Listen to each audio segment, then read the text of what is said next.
l'école Mévasser. Ariel a fait de la Kabbalah et toi? Et on se retrouve comme chaque semaine pour Ariel a fait de la Kabbalah. Bonjour Ariel Hachedboun, on rappelle que tu vis en Israël, tu étudies la Kabbale et la Chassidoute avec ton maître, le Rav Korda, et toi aussi tu transmets cette sagesse. Le titre de tes livres, Une année avec la Kabbale, secret de la Torah et des fêtes juives. Alors cette semaine, nous allons lire 2 parachiotes, 2 sections de la Torah, la section Béhar et Bechukotai. Commençons par Béhar, sur la montagne du Sinaï, où la Torah a été donnée aux enfants d'Israël. Toutes les lois du peuple juif lui furent données au mont Sinaï, y compris celles qui concernaient l'installation en terre promise, ce qui adviendrait bien plus tard. Les lois contenues dans la paracha Béhar concernent l'agriculture en Eretz Israël et plus particulièrement l'obligation de respecter une période de jachère, la Shemitah, comme un Shabbat de la terre, une année tous les 7 ans. Les lois de la Shemitah concrétisent l'installation du peuple juif sur sa terre et pourtant, ces lois lui furent communiquées au moment du don de la Torah, quand il n'est pas encore constitué en tant que peuple. Le don de la Torah au Bnei Israël au mont Sinaï est un temps et un lieu hors du temps et du monde. Que dit le verset? Le mont Sinaï était tout entier fumé ou dans une fumée. Exode 19-18. La tradition dit que cette fumée, ce Hashan, peut se décomposer en 3 termes qui nous sont indiqués par les 3 premières lettres du mot Hashan, Aïn, Shin, Nun. De cette manière, Aïn, Olam, le monde, autrement dit l'espace, la lettre Shin, Shana, l'année, c'est-à-dire le temps, et la lettre Nun qui ferme le mot Hashan, Nefesh, le principe vital, ce qui signifie l'âme. Dans ce mot Hashan, nous avons donc l'espace, le temps et l'âme. Et on va aller plus loin en découvrant avec toi le sens caché de ces 3 dimensions. Nous avons donc ici les coordonnées identitaires et spatio-temporelles de chaque existence, de chaque être vivant. Ce sont les 3 dimensions qui permettent l'identification du corps avec son âme, leur fusion, l'être, ici et maintenant, la naissance de l'individu. C'est au mont Sinaï, le jour où nous commémorons Shavuot, que le corps du juif a fusionné avec son âme divine, dit la tradition chassidique. Autrement dit, que Dieu s'incorpora pour partie dans la matérialité. Il faut comprendre que l'âme, jusque-là intemporelle, simple souffle de désir d'exister, vint soudain prendre une définition et créer une conscience. Donc le Hashan, c'est l'identification d'une partie à ce qui le complète pour le faire exister pleinement.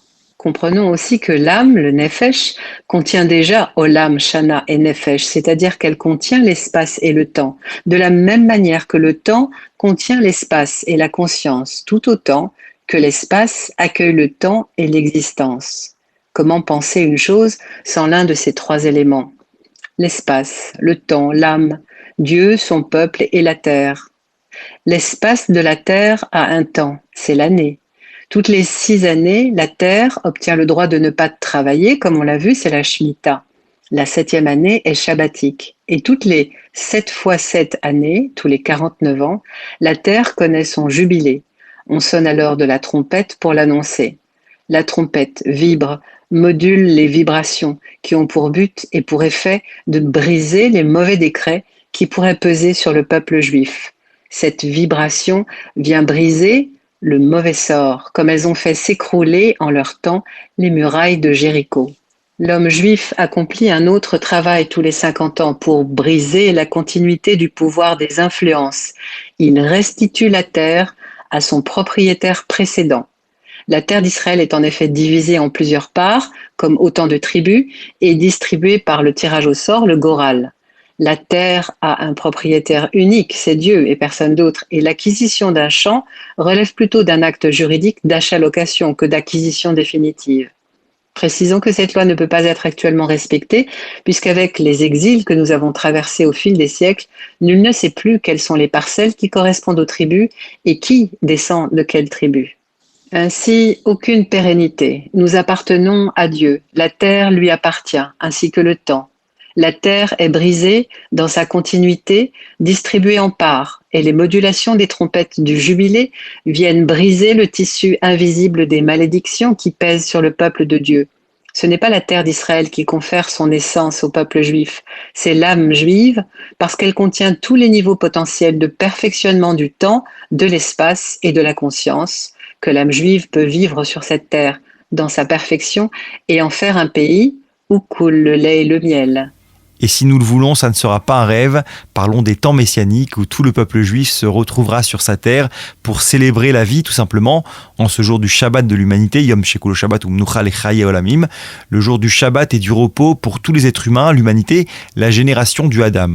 On dit qu'au temps messianique, chacun d'entre nous aura une maison au bord d'une rivière, près d'un figuier et d'une vigne, un peu comme dans une image inversée de réparation réussie des fruits de la faute d'Adam.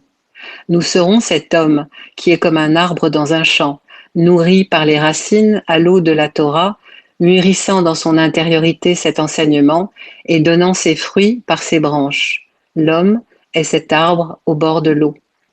C'est la sphira Bina dans l'arbre de vie, la réflexion, qui conduit les eaux et fait croître et mûrir l'arbre fruitier.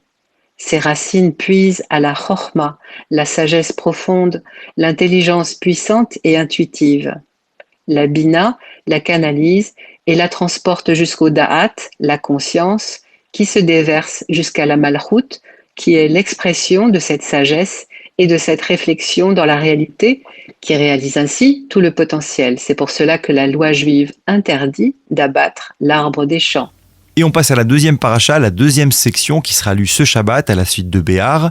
Dans Bechokotai, il est toujours question de Emouna, confiance et foi en Hachem, tout comme il fallait s'arrêter de travailler la terre pour la Shemitah et faire confiance au Créateur, à qui appartient la terre. La Hachem Haaretz Umloa, nous dit David Amelech dans les psaumes.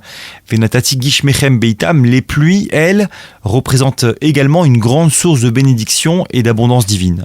Les pluies bienfaisantes représentent tout ce que Dieu nous envoie, y compris nos épreuves, pour progresser, pour chuter et apprendre. Et tout le tov, le bon, que nous n'espérions même pas. Le désir d'Hachem est de nous combler avec abondance, de nous donner tout ce dont nous pouvons avoir besoin, comme un père le désire pour ses enfants.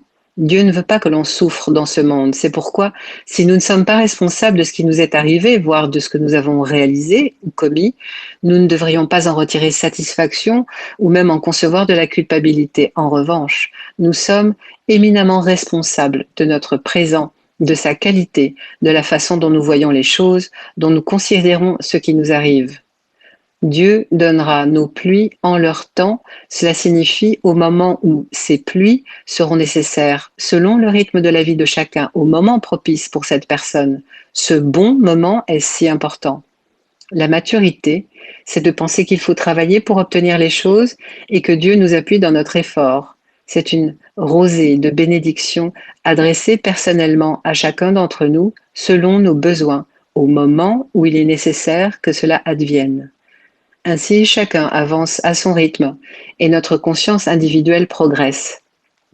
La maturité, c'est de comprendre que notre survie n'est pas conditionnée par nos bonnes actions et par le regard que Dieu pose sur nous. Son regard est indéfectiblement bienveillant. Il pourvoira de toute façon. Et nous devons travailler sur nous-mêmes et nous améliorer, grandir comme cet arbre des champs. Et ce sera le mot de la fin pour aujourd'hui. Nous améliorer, grandir, comme l'arbre des champs qui grandit et donne des fruits. Les fruits, ce sont nos bonnes actions et bons comportements. Merci beaucoup Ariel Hachette-Boun et Shabbat Shalom. On se retrouve la semaine prochaine pour Ariel a fait de la Kabbalah et toi. Une année avec la Kabbale, secret de la Torah et des fêtes juives, c'est le titre de tes livres à commander sur Amazon.fr. À la semaine prochaine. Shabbat Shalom.